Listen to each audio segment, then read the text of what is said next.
Hello and a very warm welcome to today's session.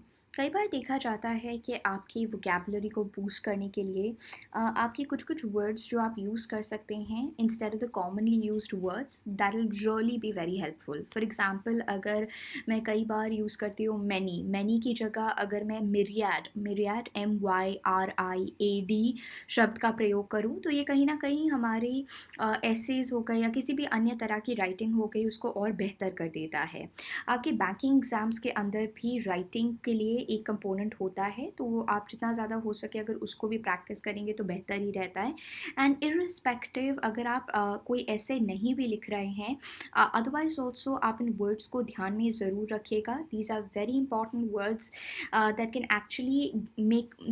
Actually be very helpful अगर आप जो commonly used words हैं उनको इनके साथ सब्सटीट्यूट करें. तो जो आप कॉमनली वर्ड्स यूज़ करते हैं उनको हम देखेंगे और कैसे आप इन शब्दों के साथ उन्हें सब्सटीट्यूट कर सकते हैं उन्हें हम देखेंगे. ठीक है. तो यहाँ पर फटाफट से स्टार्ट कर देते हैं और ये सारे के सारी चीज़ें आपके स्पीच, आपके इंटरव्यू, आपके राइट अप्स को काफ़ी ज़्यादा इम्पैक्टफुल बनाएंगी. So let's just quickly get started with today's vocabulary dose. आपका पहला वर्ड है मिरियाड. मिरियाड का अर्थ होता है न्यूमरस. ठीक है. बहुत ही ज़्यादा बहुसंख्या में, बहुत ज़्यादा मात्रा में अगर कोई चीज़ होती है तो उसके लिए माइरिड या मिरियड वर्ड का यूज़ किया जाता है. रादर दैन यूजिंग मैनी या अ लॉट आप मिरियड वर्ड का यूज़ कर सकते हैं. काउंटलेस हो गया, एक्सट्रीमली ग्रेट नंबर हो गया, उसके लिए आप मिरियड वर्ड का प्रयोग करते हैं. We all have a tendency to say things like a lot of examples और मैनी एक्सपीरियंसेस, राइट. लेकिन अगर आपको इम्पैक्टफुल बनानी है अपनी राइटिंग या अपनी स्पीच तो आप मिरियड वर्ड का यूज़ कर सकते हैं. ठीक है. So you can actually use the word myriad or myriad instead of using a lot of. अब कई बार हम इम्पॉर्टेंट बोलते रहते हैं that this scheme is important, this thing is very important, this issues of importance. हम salient word का भी use कर सकते हैं, सेलियंट वर्ड का भी यूज़ कर सकते हैं for that, right. So salient is actually something which is notable and important. कोई भी चीज़ जो बहुत ज़्यादा ज़रूरी है, आवश्यक है, उसके लिए हम सैलियंट वर्ड का यूज़ कर सकते हैं. उसके लिए we can use the word salient और salient. Okay, do remember that. Advantages. अब एडवांटेजेस का अर्थ होता है कोई भी चीज़ जो बहुत ज़्यादा अच्छी है आपके लिए, फेवरेबल है, बेनिफिशियल है, उसके लिए आप एडवांटेजेस वर्ड का यूज़ करते हैं, एडवांटेजेस वर्ड का यूज़ करेंगे.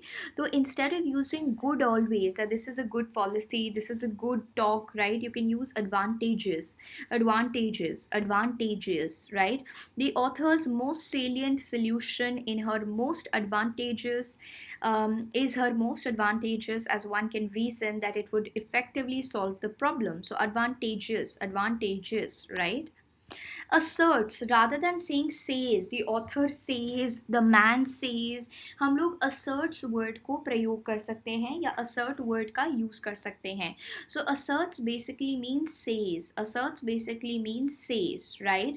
तो ये चीज़ आप यहाँ पर याद रख सकते हैं. asserts का अर्थ होता है जब आप किसी चीज़ को state करते हैं. याद है जो पहला मॉक हम लोगों ने करा था वहाँ पर एक सेंटेंस फिलर्स के अंदर हम लोगों ने ये वर्ड देखा था that the newspaper states the following report. ठीक है. तो उसी तरह से आप कह सकते हैं that the author assets, the editor assets, the prime minister assets, the chief minister assets. ठीक है. तो कोई भी व्यक्ति अगर कुछ बोल रहा है, ठीक है, कोई भी व्यक्ति अगर कुछ बोल रहा है तो उसके लिए आप असर्ट्स वर्ड का यूज़ कर सकते हैं रादर देन सेइंग सेज. अब कोई भी चीज़ बुरी, हम हमेशा कहते रहते हैं this is bad for the economy. We can actually use the word egregious. We can use the word egregious. ठीक है. एग्रीजियस का क्या अर्थ होता है? एग्रीजियस का अर्थ होता है कोई भी चीज़ जो बहुत ज़्यादा बुरी है, शॉकिंगली बुरी है. कोई भी चीज़ जो बहुत ज़्यादा बुरी है, शॉकिंगली बुरी है, उसके लिए हम एग्रीजियस वर्ड का यूज़ करते हैं. ठीक है. कोई भी चीज़ जो बहुत ज़्यादा बुरी है, शॉकिंगली बुरी है, उसके लिए हम एग्रीजियस वर्ड का यूज़ करेंगे. उसके लिए हम एग्रीजियस वर्ड का यूज़ करेंगे. एग्रीजियस कोई भी चीज़ जो बुरी है, शॉकिंगली बैड है. ठीक है. Shockingly bad. So that is egregious. The author asserts that other solutions to the problems are simply egregious. That means bad.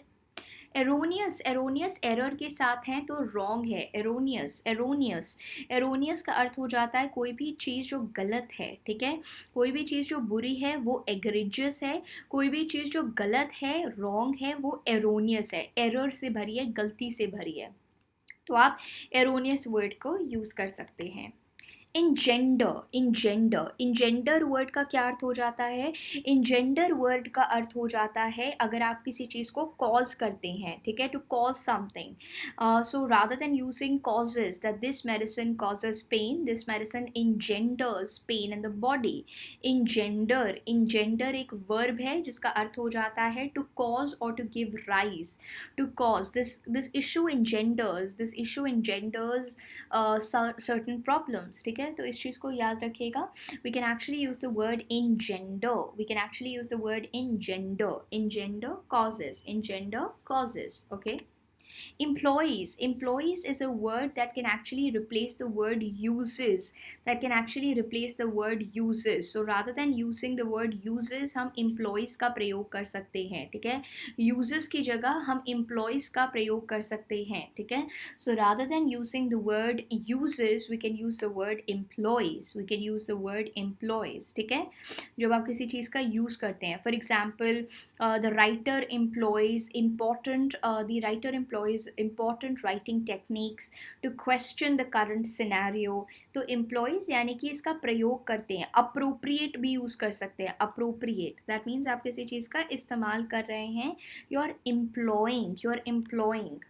Galvanise का अर्थ होता है इकट्ठे करना, ठीक है, तो रादर देन यूजिंग मोटिवेट्स, ठीक है, दिस ऐसे मोटिवेट्स, दिस ऐसे galvanizes people towards action.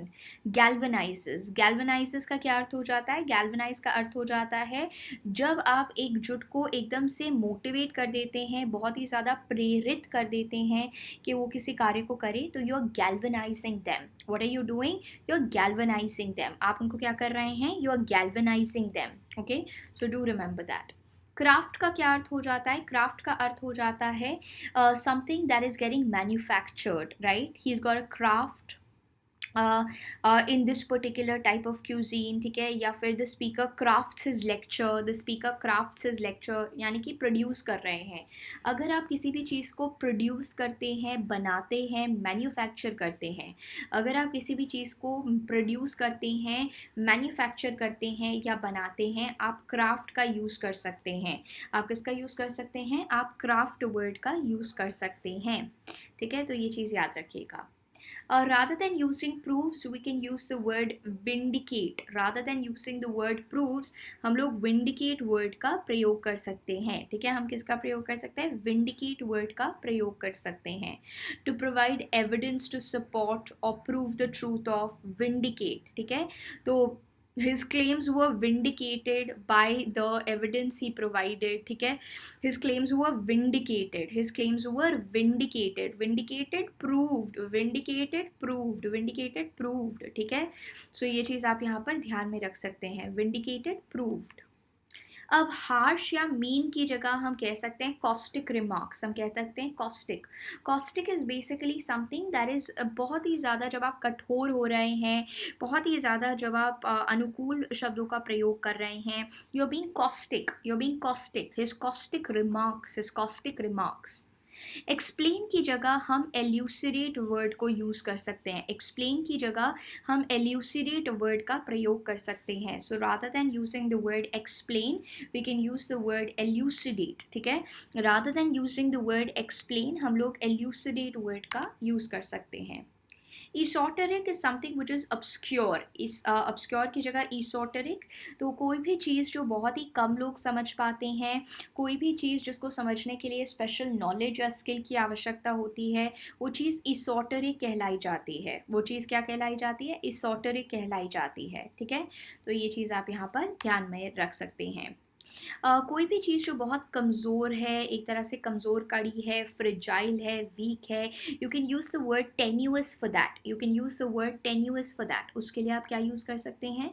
उसके लिए आप टेन्यूअस वर्ड को यूज़ कर सकते हैं, something that is week, something that is fragile, easily बहुत ही ज़्यादा टूट सकती है या बहुत ज़्यादा वीक है, तो टेन्यूअस कैन बी यूज्ड। जब आप कोई चीज़ बेपरवाह तरीके से करते हैं, लापरवाह तरीके से करते हैं, कस्टमरी तरीके से करते हैं, रूटीन की तरह से करते हैं, बिल्कुल कैजुअल तरीके से जब आप कोई कार्य करते हैं, उसको परफंक्टरी कहा जाता है। तो जब आप कैजुअली किसी कार्य को करते हैं, उसको परफंक्टरी कहा जाता है, ठीक है? When you casually do some work, you are doing it in a perfunctory manner. Casually जब आप कोई कार्य करते हैं, you do it in a perfunctory manner. तो इन सारे वर्ड्स को ध्यान में रखिएगा। हम जो कॉमनली वर्ड्स यूज़ करते हैं उनको रिप्लेस कीजिएगा इन वर्ड्स के साथ। Egregious, erroneous, myriad, salient, these are all very important words. Caustic हो गया, ये इंपॉर्टेंट वर्ड्स हैं। Please try to use them properly and make sure that you getting them in your daily routine. अगर आपको इसमें कोई भी डाउट हो तो उसे ज़रूर बताइएगा। प्रॉपरली इन वर्ड्स को ज़रूर देख लीजिएगा। बहुत बहुत धन्यवाद।